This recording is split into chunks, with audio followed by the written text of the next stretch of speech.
Episode స్టార్టింగ్లో తమ killing ఆర్ట్స్ని top లెవెల్కి తీసుకెళ్లిన వాళ్ళని మాస్టర్స్ అంటారు. చాలా జనరేషన్స్ తర్వాత వీరికి కొన్ని లీగల్ ఎబిలిటీస్ వస్తాయి. వాటినే మాడిఫైడ్ బ్లడ్ లైన్స్ అంటారు. మరియు పాయిజన్ మాస్టర్ గరో కూడా అలాంటి వాళ్లలో ఒకడే. సరిగ్గా అప్పుడే మే మన గరోని ఒక లగ్జరీ క్రూజ్ ఆర్ట్ ఎగ్జిబిషన్కి పిలుస్తాడు. అసలక్కడ ఏం జరుగుతుందో, తన చామ్కి దీనికి ఏంటి సంబంధమో గరోకి అస్సలు అర్థం కాదు. అంతలోనే అక్కడికి మే ఎంట్రీ ఇస్తాడు. జనాలు అతని అందాన్ని చూసి ఆశ్చర్యపోతారు. మే మన గరోని టచ్ చేయగానే గరో పూర్తిగా కంగారుపడి అలా చెయ్యొద్దని చెప్తాడు. దానికి మే నవ్వుతూ, నా చెయ్యి పట్టుకోవడానికి జనాలు లక్షలివ్వడానికైనా రెడీగా ఉంటారు తెలుసా అని చెప్పి లోపలికి తీసుకెళ్తాడు. అప్పుడు గరో, జనాలు ఇలాంటి ప్లేసెస్ని డేట్ స్పాట్ అంటారు కదా, మరి నన్ను డేట్ లేకుండా ఇక్కడికి ఎందుకు తెచ్చావు అని అడుగుతాడు. దానికి మే, ఎందుకంటే ఈరోజు నువ్వు నీ ఫస్ట్ డేట్కి వెళ్ళబోతున్నావు, లేదా దానికోసం రిహర్సల్ చేస్తున్నావు అని చెప్తాడు. ఎందుకంటే గరో ఏ అమ్మాయితోనైనా డేట్కి వెళ్తే దాన్ని పక్కాగా పాడు చేస్తాడని, అందుకే ముందుగానే ప్రిపేర్ అవ్వాలని చెప్తాడు. అక్కడ మే పెయింటింగ్స్ని పొగడమంటే గరోకి ఏం అర్థం కాక పాయింట్స్ కట్ అవుతుంటాయి. దాంతో గరో ఇంటర్నెట్లో వెతకడం స్టార్ట్ చేస్తాడు. అది చూసి మే, గరో నన్ను ఇంప్రెస్ చేయడానికి ట్రై చేయకు, డేట్ అంటే ఇద్దరూ హ్యాపీగా ఉండాలి అంటాడు. దానికి గరో, నీకు చెప్పడం ఈజీనే, కానీ నాకు ఇది నా అప్రెంటిస్షిప్ కంటే కష్టంగా ఉంది అంటాడు. అంతలోనే ఎగ్జిబిషన్లో గరూకి ఒక 40 ఏళ్ల నాటి ఓల్డ్ క్యాండీ ప్యాకెట్ కనిపిస్తుంది. దాని రేట్ 1,76,00,000 ఉంటుంది. మరియు గరూ దానికి 5 రెట్లు ఎక్కువ ఇవ్వడానికైనా రెడీ అయిపోతాడు. అది విని మే షాక్ అవుతాడు. కానీ గరూకి ఏదో ఒకటి నచ్చి తన ఇన్పుట్ ఇస్తున్నందుకు హ్యాపీగా ఫీల్ అవుతాడు. అంతలోనే గరూ ఒక పెయింటింగ్ ని తలపక్కకి వంచి చూడడం మే గమనిస్తాడు. ఎందుకలా చూస్తున్నావని అడిగితే, ఇలా చూస్తేనే పెయింటింగ్ ఇంకా బాగా కనిపిస్తోంది అని గరూ చెప్తాడు. మే కూడా తలవంచి చూసి అతనికి కూడా నచ్చడంతో ఫస్ట్ టైం గరూకి పాజిటివ్ పాయింట్స్ ఇస్తాడు. గరూ, ఇదంతా సరేగాని అసలు నాలో ఉన్న చార్మేంటి అని అడుగుతాడు. మే ఒక ఫేమస్ పెయింటర్ అతని వైఫ్ని చూపిస్తూ, అతను వింతగా ఉన్న టాలెంట్ వల్ల జనాలు యాక్సెప్ట్ చేశాడు. టాలెంట్ కూడా లుక్స్ లాగే అట్రాక్ట్ చేస్తుంది, కాబట్టి ఆ ఫీలింగ్స్ రియల్ అని చెప్తాడు. దానికి గరూ, కానీ నా దగ్గర అలాంటి చార్మ్ లేదు కదా అంటాడు. మే అతనికి గుర్తు చేస్తూ, గుర్తుందా, నువ్వు నన్ను కాపాడినప్పుడు ఆ రూమ్లో ఉన్న వాళ్ళందర్నీ ఒక్కడివే ఓడించావు, అదే నీ చార్మ్. అందుకే ఈ మ్యాచ్ మేకింగ్ యాప్స్ అన్నీ వదిలే. నువ్వు ఎవరినైనా రెస్క్యూ చేసినప్పుడు లేదా విఐపీలకి గార్డ్గా ఉన్నప్పుడే నీ పార్ట్నర్ ముందు హీరోలా షైన్ అవుతావు. అప్పుడు అమ్మాయి నీకు ఫిదా అయిపోతుంది అంటాడు. దానికి గరూ, ఆగాగు, నేను పాయిజన్ మాస్టర్ని, జనాల్ని చంపుతాను, కాపాడడం ఏంటి అని అడుగుతాడు. మే, పాయిజన్ మాస్టర్ జనాల్ని కాపాడకూడదని ఎక్కడా రాసిలేదు కదా అంటాడు. దానికి గరో, కానీ మేనలా చేస్తే వాళ్ళని మోసం చేసినట్టే కదా, ఎందుకంటే నా అసలు ప్రొఫెషన్ చెప్పను కదా అంటాడు.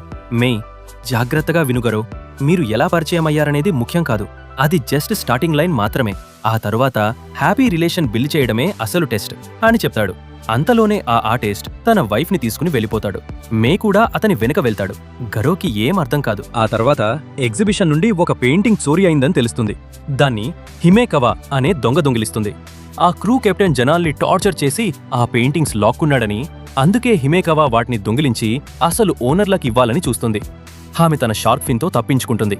ఒడ్డున ఆమె టీం మెంబర్స్ వెయిట్ చేస్తుంటారు, కానీ అంతలోనే వాళ్లపై వాటర్ మాస్టర్ అటాక్ చేస్తాడు. ఇక్కడ మే గరోకి ఆ అమ్మాయిని కాపాడి ఆమె గుండెల్లో చోటుట సంపాదించమని చెప్తాడు. అండ్ ఈ ఆపరేషన్ పేరు వైట్ నైట్ అని పెడతాడు. గరోకి ఇది నచ్చదు. అసలు అలాంటి వాళ్ళని ఎక్కడ వెతకాలని అడిగితే మే తినడంలో బిజీగా ఉంటూనే ఒక డార్క్ యాప్ గురించి చెప్తాడు. అక్కడ ఇలాంటి రెస్క్యూ లేదా బాడీ గార్డ్ జాబ్స్ దొరుకుతాయని అంటాడు. మీ వర్క్లో ఎప్పుడూ వాడలేదా అని మే అడిగితే, మాకెప్పుడూ బ్రోకర్ల ద్వారానే ట్రెడిషనల్ వేలో వర్క్ వస్తుందని గరో చెప్తాడు. అంతలోనే ఓటర్ ఆర్డర్ కోసం వస్తే మే ఇంకా ఎక్కువ ఫుడ్ ఆర్డర్ చేస్తాడు. అక్కడ గరోకి ఒక జాబ్ పోస్ట్ కనిపిస్తుంది. షిప్ కెప్టెన్ హిమేకావాని పట్టుకుని దొంగిలించిన వస్తువులని తిరిగి ఇవ్వమని ఆమె టీంని డిమాండ్ చేస్తుంటాడు. హిమేకావా టీం మెంబర్స్ మాట్లాడుతూ, క్రిమినల్ వరల్డ్ ఆమెను దొంగగా చూసినా ఆమె మాత్రం చెడ్డ కలెక్టర్ల నుండి ఆర్ట్ దొంగిలించి అసలు ఓనర్లకు ఇస్తుందని చెప్తారు. ఆ పెయింటింగ్ కూడా ఒక చిన్న పాప వాళ్లమ్మది. దాన్ని తిరిగి తెస్తానని హిమేకావా ప్రామిస్ చేసింది. ఆమెను కాపాడడం కోసం బాస్ తన ఆర్గాన్స్ అమ్మడానికైనా రెడీ అవుతాడు. తక్కువ బడ్జెట్ అవడం వల్ల ఈ జాబ్ చేయడానికి కేవలం మే, గరో మాత్రమే వస్తారు. మే అందరికీ గరో గురించి చెప్పగానే పాయిజన్ మాస్టర్ పేరు విని అందరూ భయపడతారు. బ్రోకర్ ఫీజ్కే ఆర్గాన్స్ అమ్మాలేమో అనుకుంటారు. కానీ బాస్ మాత్రం మాస్టర్ మన వైపు ఉన్నందుకు హ్యాపీగా ఫీల్ అవుతాడు. అప్పుడు గరో ఫుల్ సీరియస్ ఫేస్ పెట్టి, ఆ హిమేకావాకి గ్లాసెస్ పెట్టుకునే అబ్బాయిలు ఇష్టమేనా అని అడుగుతాడు. అది విని మే కూడా షాక్ అవుతాడు. ఇక్కడ షిప్ లో కెప్టెన్ హిమేకవా అందానికి ఫిదాయి తన కలెక్షన్ లో ఒక పార్ట్ అయిపోమంటాడు. కానీ ఆమె ఒప్పుకోదు. దాంతో కెప్టెన్ వాటర్ మాస్టర్ ఉషియోని పిలిచి హిమేకవా స్పిరిట్ ని బ్రేక్ చేయమంటాడు. మరోవైపు గరో మే షిప్లోకి చేరుకుంటారు. మే అంటాడు, నువ్వా క్వశ్చన్ అడిగి ఎంత పెద్ద రిస్క్ తీసుకున్నావో తెలుసా? వాళ్ళకసలు విషయం తెలిస్తే ఈ జాబే ఇచ్చేవారు కాదు. అయినా నేను కూడా నీతో ఇక్కడికి రావాల్సొస్తోంది అని చెప్తాడు. హిమేకవా అసిస్టెంట్ ఇచ్చిన జీపీఎస్ ప్రకారం వాళ్ళు లోపలికి వెళ్తుండగా గార్డ్స్ అడ్డుపడి మేపై ఫైర్ చేయబోతారు. కానీ గరో ఒక్క దెబ్బతో వాళ్ళని లేపేస్తాడు. మే ఇక నేను రాలేనని చెప్తే గరో నన్ను వదలొద్దని, నాకు అమ్మాయిలతో ఎలా మాట్లాడాలో తెలీదని చెప్పాడు. దాంతో మే కూడా రావడానికి ఒప్పుకుని ఏం మాట్లాడాలో ట్రైనింగ్ ఇస్తుంటాడు.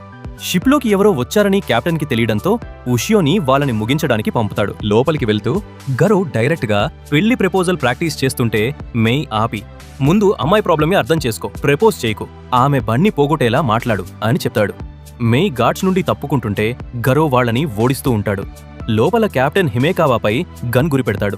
ఆమె భయపడదు, కానీ ఆ పాప అమ్మ పెయింటింగ్ పై గన్ గురి పెట్టగానే భయపడి లొంగిపోవడానికి రెడీ అవుతుంది. కానీ సరిగ్గా అప్పుడే గరో పాయిజన్ వల్ల కెప్టెన్ చెయ్యి కట్ అయిపోతుంది. కెప్టెన్ భయపడిపోతాడు. అతనికి ఆ పెయింటింగ్ నుండి ఒక దెయ్యం వచ్చి తనని తగలబెడుతున్నట్టు భ్రమ కలుగుతుంది. అప్పుడే గరో ఐరన్ డోర్ని తన పాయిజన్తో కరిగించి లోపలికి వచ్చి హిమేకావాతో, నేను నిన్ను కాపాడడానికి వచ్చాను అంటాడు. అది చూసి మే హ్యాపీగా ఫీల్ అవుతాడు. హిమేకావా, మీలాంటి మాస్టర్ని నా వాళ్ళు అంత డబ్బులిచ్చి ఎలా హైర్ చేశారు అని అడిగితే అవుట్ ఆఫ్ సిలబస్ క్వశ్చన్ రావడంతో గరోకి ఏం చెప్పాలో తెలియక మే వైపు చూస్తాడు. మే లోపలికి వచ్చి హిమేకవాని విపదీస్తుండగా అంతలోనే వాటర్ మాస్టర్ ఉషియో వచ్చి హిమేకవాని పట్టుకుంటుంది.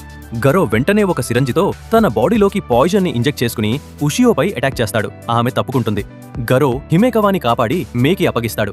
ఉషియో దాడి వల్ల అక్కడ ఫ్లోర్ విరిగిపోతుంది. గరో కూడా గాయపడతాడు. ఉషియో గరో వైపు వస్తూ సడన్ గా ఆగి, నేను వాటర్ మాస్టర్ ఉషియోని, మీరు పాయిజన్ మాస్టర్ గరో అనుకుంటా. మనం ఈ మ్యాటర్ని ప్రైవేట్గా డీల్ చేద్దాం. మాస్టర్స్ కొట్టుకుంటే ఫీజు కంటే నష్టమే ఎక్కువ ఉంటుంది. మీరు వెళ్ళిపోతే మీ క్లయింట్ ఇచ్చేదానికంటే 10 రెట్లు ఎక్కువ డబ్బులిస్తాను. బిజినెస్లో లాయల్టీ, ట్రస్ట్ పక్కన పెట్టాలి, ప్రొఫెషనల్స్ డిస్ట్రాక్షన్స్కి దూరంగా ఉండాలి అని డీల్ మాట్లాడుతుంది. మేకి ఏం అర్థం కాదు. కానీ గరో బాడీలోకి ఇంజెక్ట్ చేసుకున్న సిరంజిలో మిగిలిన పాయిజన్ని మే టచ్ చేయబోతే గరో ఆపుతాడు. ఎందుకంటే అది డెడ్లీ పాయిజన్. గరోది మోడిఫైడ్ బ్లడ్ లైన్ కాబట్టి ఆ పాయిజన్ లీదల్ డోస్ అతనికి చనిపోయే ముందు ఎక్స్ట్రీమ్ పవర్ని ఇస్తుంది. దాన్నే ఒక కర్స్ అని గరో చెప్తాడు. ఉషియో తన వింత ట్రిక్స్ కూడా మోడిఫైడ్ బ్లడ్ లైన్ వల్లే అని ఒప్పుకుంటూ, నా సూట్ని ఏ పాయిజన్ గ్యాస్ లేదా నీడిల్ పెనిట్రేట్ చేయలేదు, డీల్ ఓకేనా అని అడుగుతుంది. గరో రియాక్షన్ చూసి డీల్ నచ్చలేదని గ్రహించి ఉషియో దాడి చేస్తుంది. గరో మోడిఫైడ్ బ్లడ్ లైన్ వల్ల చావుకి దగ్గరగా వెళ్లి మరింత స్పీడ్గా మారి తప్పుకుంటాడు. ఉషియో అటాక్ తగిలితే చనిపోతానని గరోకి అర్థమవుతుంది. ఉషియో, నీ ఫ్యామిలీ టాప్ 5 గ్రేట్ ఫ్యామిలీస్లో ఒకటి కదా, మరి ఈ వేస్ట్ ఫైట్ ఎందుకు? హిమేకావాని లవ్ చేస్తున్నావా అని అడుగుతూ దాడి చేస్తుంది. కానీ గరో ఒక నీడిల్తో ఆమె సూట్ ఫింగర్ టిప్ ని కట్ చేస్తాడు. అప్పుడే అక్కడ ఒక బ్లాస్ట్ జరుగుతుంది. ఆ ఛాన్స్ వాడుకుని గరో డైరెక్ట్గా ఉషియో ఫేస్ మాస్క్ పై దాడి చేస్తాడు. హిమేకావా ఇంకా నాకు అపరిచితమే అయినా ఎప్పటికైనా ఇంపార్టెంట్ అవ్వచ్చు అని చెప్తూ మళ్లీ అదే ప్లేస్లో దాడి చేసి మాస్క్ ముక్కలు చేస్తాడు. ఉషియో, అసలు నువ్వు ఏం మాట్లాడుతున్నావో అర్థం కావడం లేదు అని అరిస్తే గరో ఒక మాస్ డైలాగ్ చెప్తాడు. నీకర్థం కాదు, ఎందుకంటే నీ దృష్టిలో నేను ఒక ఫూల్ని.